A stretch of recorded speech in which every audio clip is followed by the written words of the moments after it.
Değerli konuklarım, Mr. Jane ve Mr. Elim, bölge genelinde yapmış oldukları bir ziyaret ve bu çerçevede de Diyarbakır Cumhuriyet Halk Partisi İl Teşkilatı'nı ziyaret ettiler.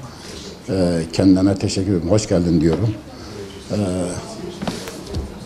Bu tür görüşmelerin, fikir alışverişinde bulunmaların önemli olduğunu düşünüyorum.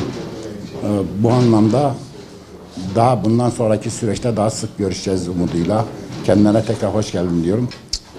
The Consular District from Adana spans all the way to Van from Mersin.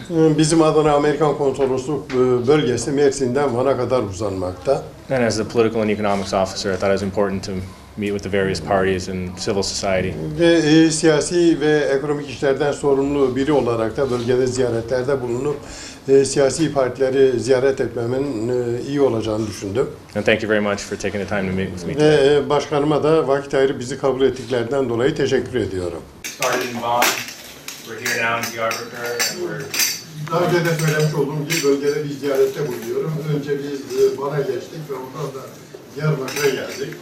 and then we're going to Batman, Şanlıurfa, and Mardin. Bugün Batman'a, oradan da Mardin ve Şanlıurfa'ya geçeceğiz. And just meeting with the various political parties. Çeşitli siyasi partileri ziyaret etmekteyim. You know, the U.S. and Turkey have a very strong partnership and a great friendship going back many years. Ve Amerika Birleşik Devletleri ile Türkiye'nin uzun zamandan beridir bir müttefikliği, dostluğu var ve bu dostluk çok uzun yıllara dayanmakta. And a strong NATO ally.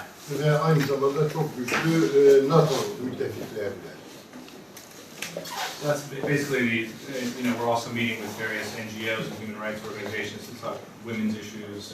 Ve aynı zamanda çeşitli insan hakları kuruluşları ve sivil toplum örgütleriyle, kadın hakları konusunda çalışan örgütlerle görüşüyoruz. And, the United States is a great supporter of human rights. Ve Amerika Birleşik Devletleri de insan haklarını en fazla destekleyen bir devlet.